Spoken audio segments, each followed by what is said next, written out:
Bagaimana tingkat kesadaran kita terhadap lingkungan hidup?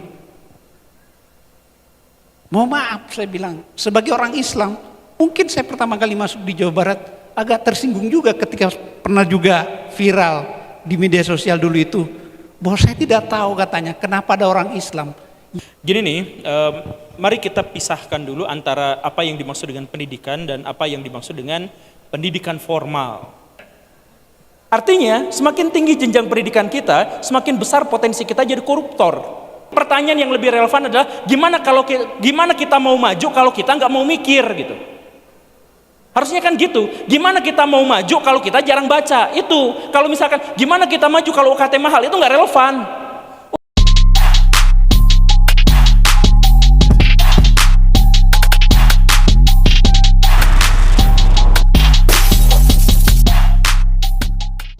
Baik, karena memang waktu, ya, karena memang waktu. Tapi kalau misal ada yang mau ditanyakan kembali, boleh?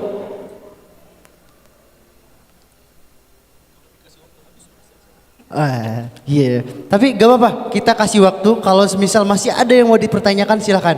Kapan lagi kita bertemu dengan narasumber yang memang berkompeten di bidangnya masing-masing. Tidak ada? Oh, silakan.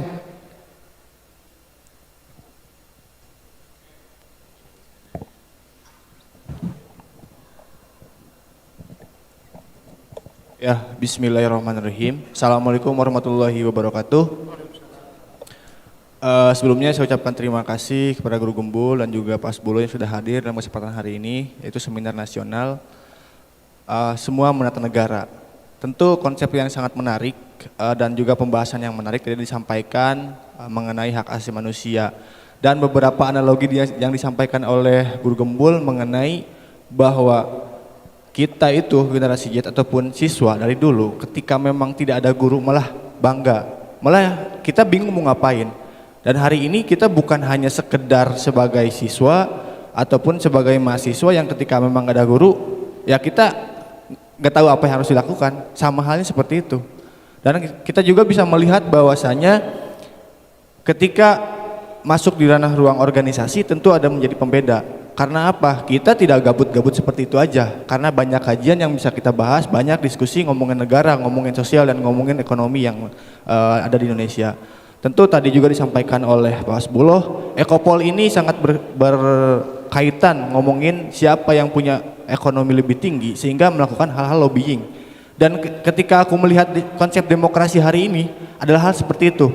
Selesai di meja bundar, selesai dalam tahap lobbying. Voting itu urusan belakangan, betul nggak Pak? Bahkan hari ini pemilihan presiden itu bisa dilihat disampaikan bahwa yang menang adalah A. Dari jauh-jauh hari itu sudah terlihat. Karena apa? Secara Ekopol sudah selesai. Tadi juga dikatakan bahwa politik itu hanya rekayasa sosial untuk masyarakat yang Indonesia. Dan aku bertanya mungkin ya kepada Guru Gembul dan juga Pak Hasbullah mengenai apa yang menjadi sumber ataupun sumber daya manusia yang lebih ataupun yang akan unggul ketika kita tadi sampaikan bahwa tidak hanya kita menunggu 2045, hari ini pun kita bisa menjadi negara yang emas. Namun kita lihat saja SDM-nya pun mengenai pendidikan hari ini. Bagaimana UKT di beberapa kampus IP itu sangat tinggi. Padahal dicanangkan bahwa dalam Undang-Undang Dasar pun dan tujuan kemerdekaan Indonesia adalah mencerdaskan kehidupan bangsa. Maka bangsa Indonesia, setiap masyarakatnya punya hak untuk mendapatkan pendidikan, gitu. Tapi hari ini pembatasan ruang dan itu menjadi pemotongan antara kaum bawah dan kaum atas. Karena apa? Beasiswa pun bisa dijual belikan. Maka hak yang memang harusnya untuk masyarakat tidak mampu hari ini adalah orang-orang yang sudah punya mobil, yang sudah punya motor, yang sudah punya secara taraf ekonominya, seperti itu. Maka kemajuan itu kalau misalkan kita lihat dari pola pendidikannya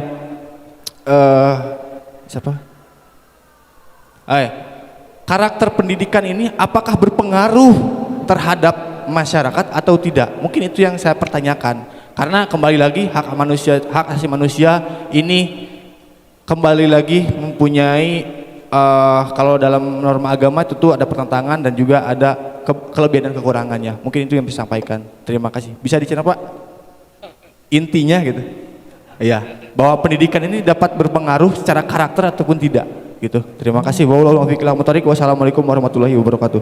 Waalaikumsalam warahmatullahi wabarakatuh. Mau ada lagi? Silakan.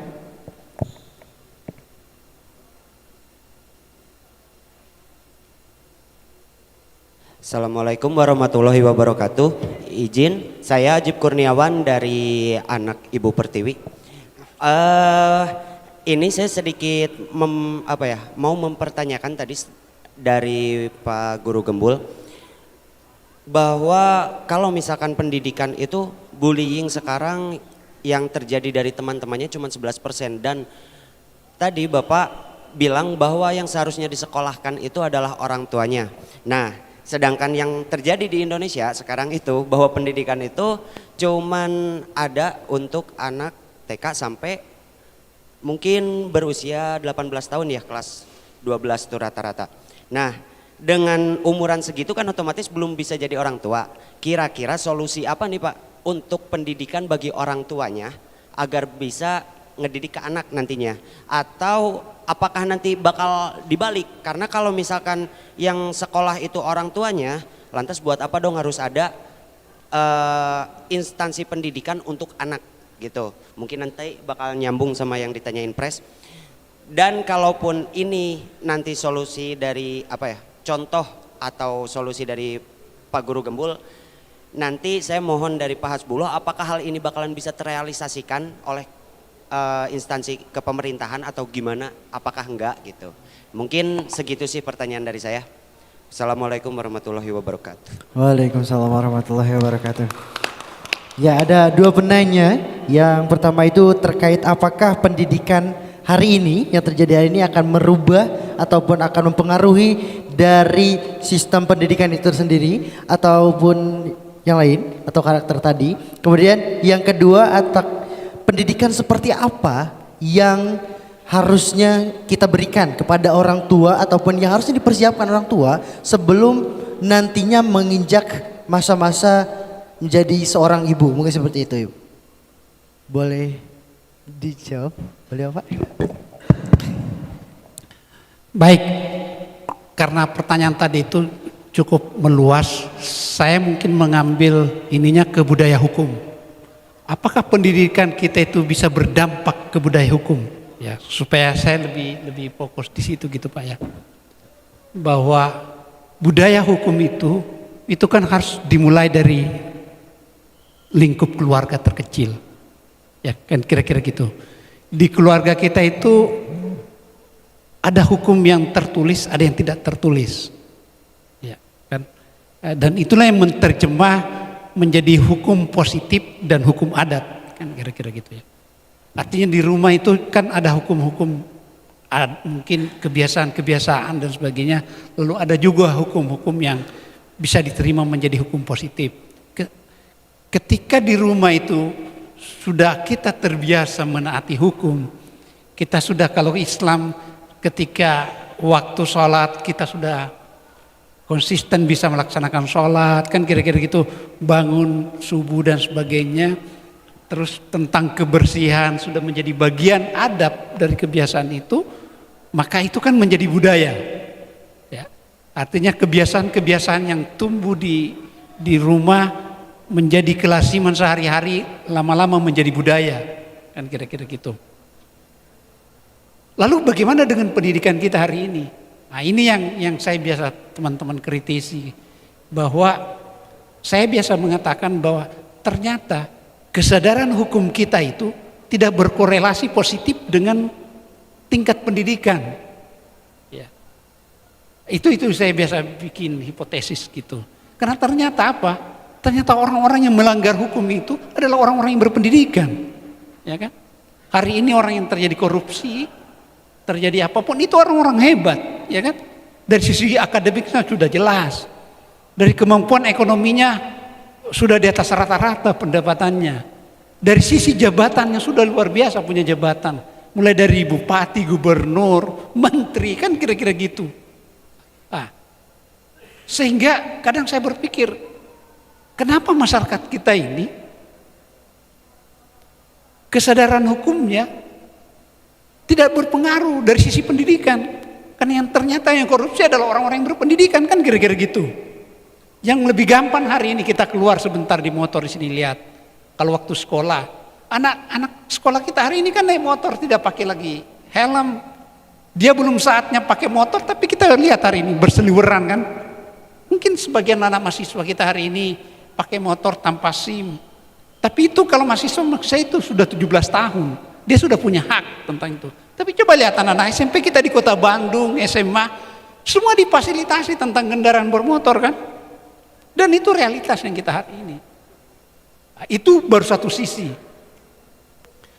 Coba kita lihat tentang tadi dianggap Pak Gembul, bagaimana tingkat kesadaran kita terhadap lingkungan hidup. Mohon maaf saya bilang, sebagai orang Islam, mungkin saya pertama kali masuk di Jawa Barat agak tersinggung juga ketika pernah juga viral di media sosial dulu itu, bahwa saya tidak tahu katanya kenapa ada orang Islam yang begitu mengharamkan babi, tapi dia hidup lebih jorok daripada babi. Karena sampah-sampah kita kan di sungai apa namanya? Itu kan dianggap WC terpanjang di dunia, kan kira-kira gitu. Mulai dari kotoran apa sampai sprint bed pun ada di dalam sana. Itu kan budaya. Apa kita tidak berpendidikan? Masalahnya pertanyaannya itu sekarang. Punya nggak dampak budaya itu? Nah itu yang saya katakan hari ini. Coba lihat sungai-sungai kita. Apa ya, saluran air yang ada di Bandung lah, nggak usah terlalu jauh. Coba aja lihat sampahnya apa di dalamnya itu. Itu kan perilaku budaya. Dan itu dilakukan orang-orang yang berpendidikan. Ya kan? Nah, bagaimana dampak pendidikan terhadap ini kesadaran? Nah, inilah menciptakan budaya yang tidak gampang. Karena saya anggap kebudayaan itulah yang bisa melahirkan tentang kesadaran hukum. Islam mengajarkan kita tentang adab lebih berharga daripada ilmu, ya kan? Adab itu adalah budaya, ya kan? Adab itu adalah budaya.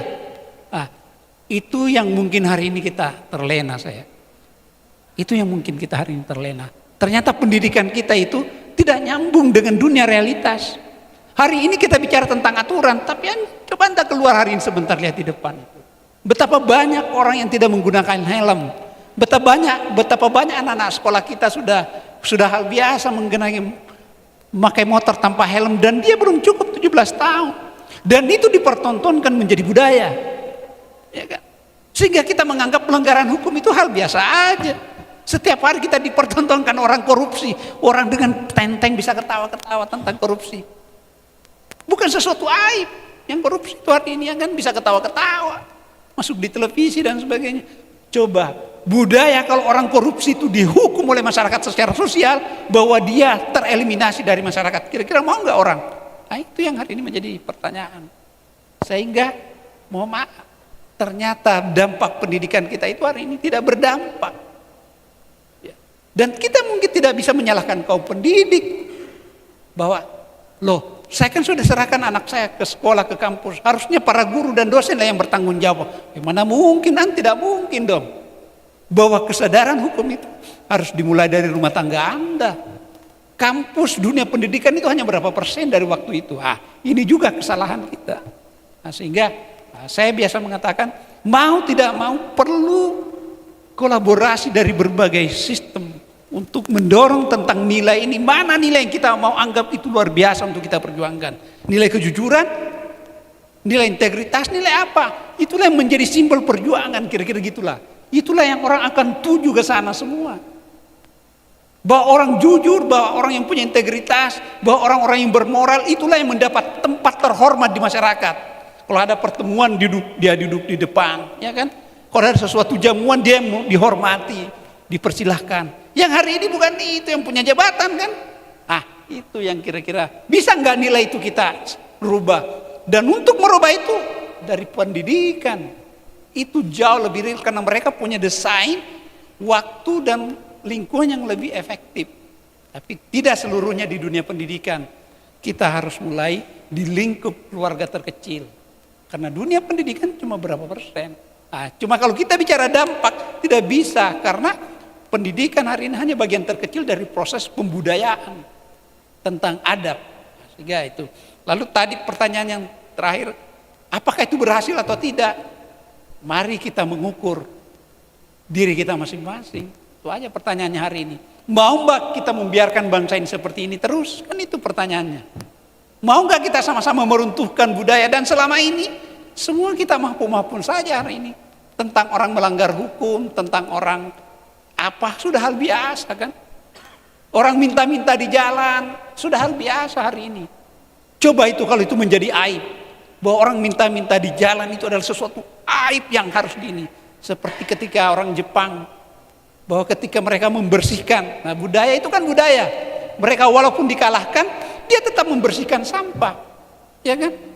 Kita lihat bagaimana viral di sepak bola dunia, walaupun dia dikalahkan sepak bolanya, dia tetap membersihkan sampah karena itu menjadi budaya. Ya, itu tata nilai yang sudah hidup dan diajarkan sejak kecil. Bukan tiba-tiba sekonyong-konyong menjadi sesuatu. Oleh karena itu, pendidikan pun harus seperti itu. Antara apa yang diajarkan di kampus, di dunia pendidikan, itu harus nyambung dengan di masyarakat dan di sekolah. Kalau itu tidak nyambung, jangan harap pendidikan kita bisa berdampak. Karena apa yang kita teriaki tentang kesadaran hukum di sini, bicara undang-undang lalu lintas, keluar di jalan, nggak dipakai. Ya, itu yang namanya tidak berdampak. Sehingga kita sangat berharap dunia pendidikan menjadi lokomotif utama untuk memberikan budaya tentang kesadaran hukum. Ya, saya tidak bicara tentang hal-hal lain karena ada di situ mungkin. Mangga Pak Gembul.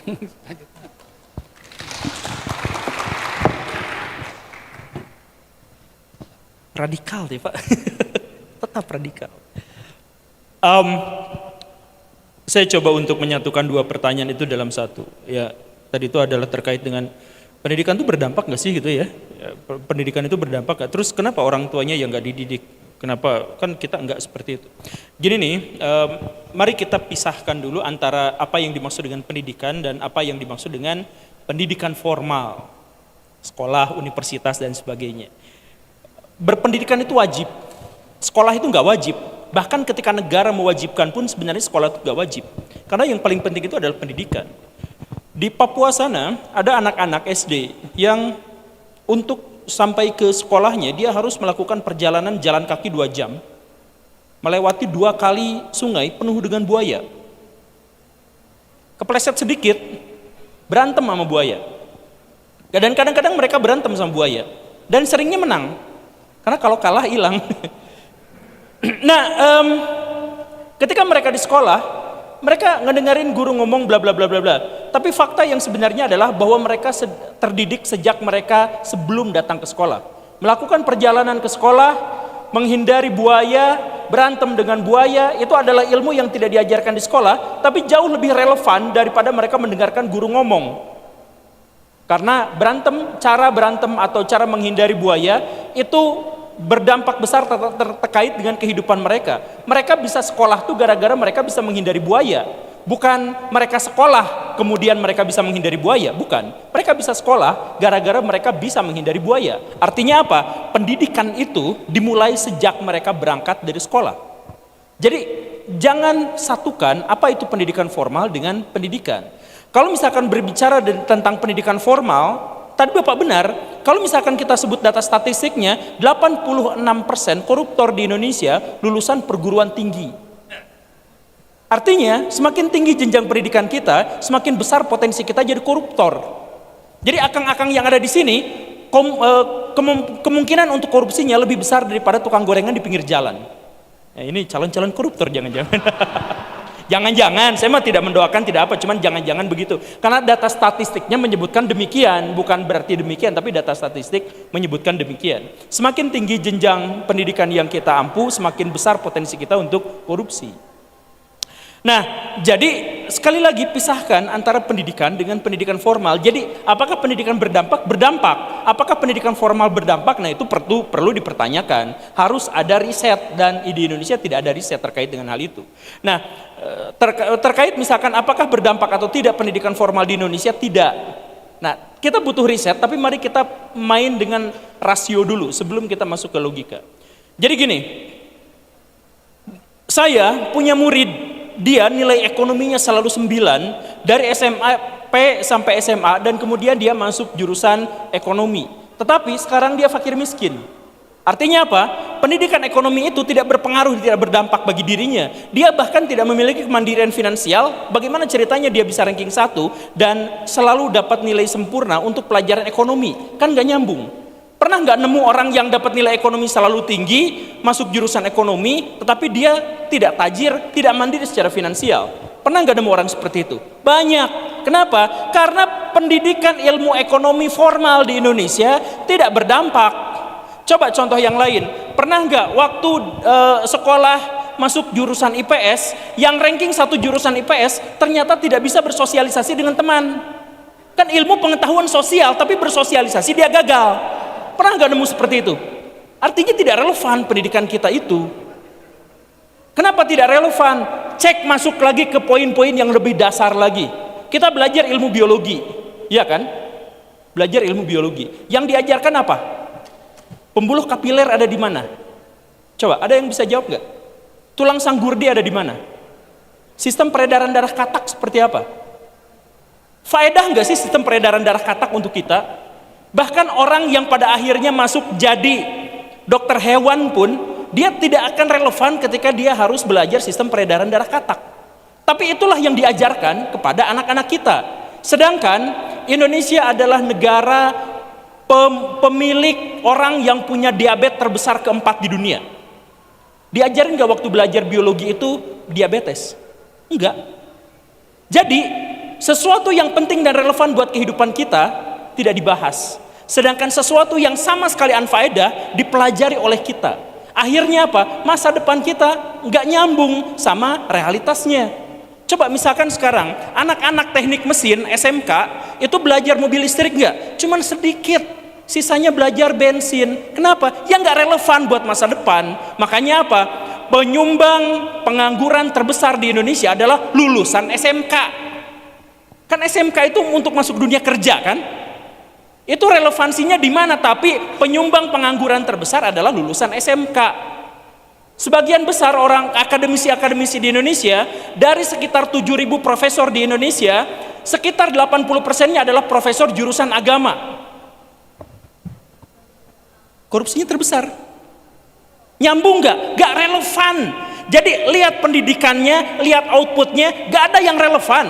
Kemarin Pak Nadiem ngomong terang-terangan, 80% orang di Indonesia yang bekerja tidak sesuai dengan prodinya. Prodinya hukum, jadi presenter. Ada yang seperti itu.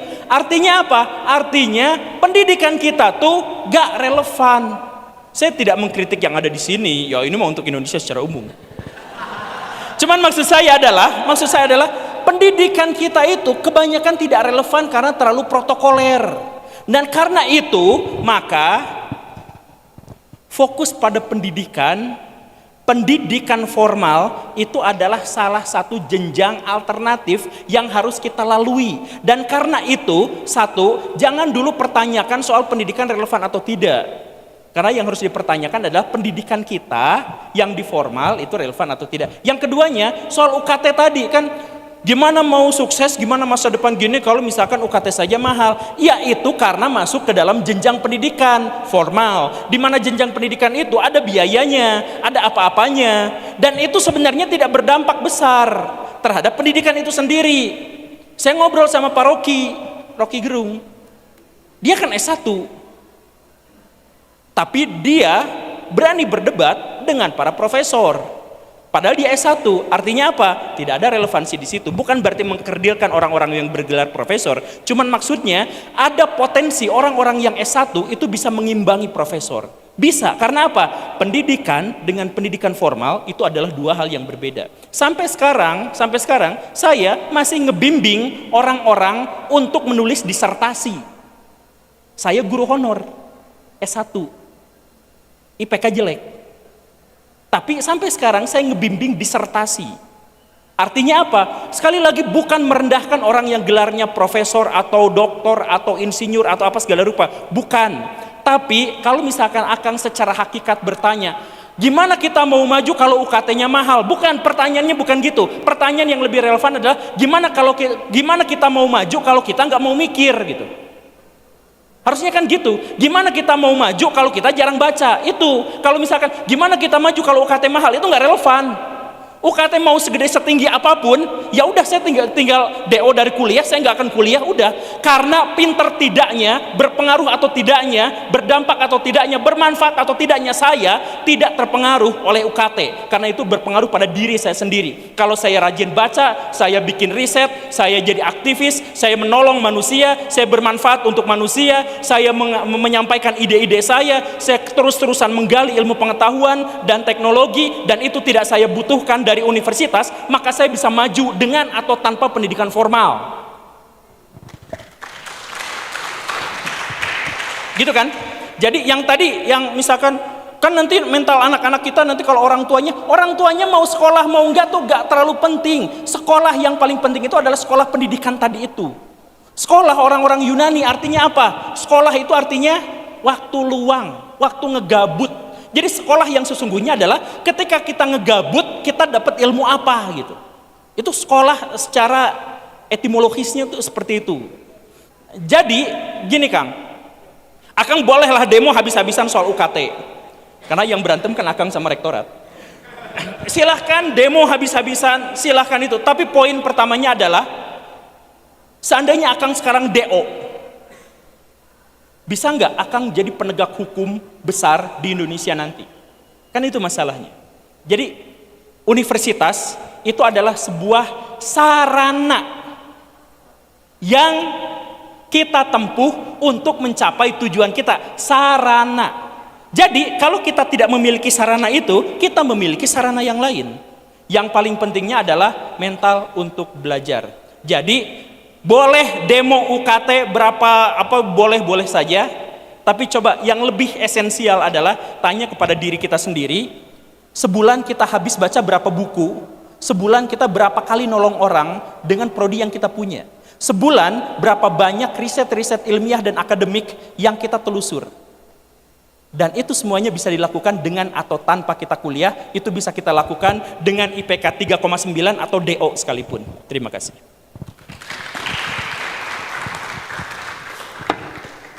Baik, mungkin itu saja yang dapat disampaikan. Selanjutnya saya akan bacakan terkait kesimpulan. Kesimpulan untuk hari ini.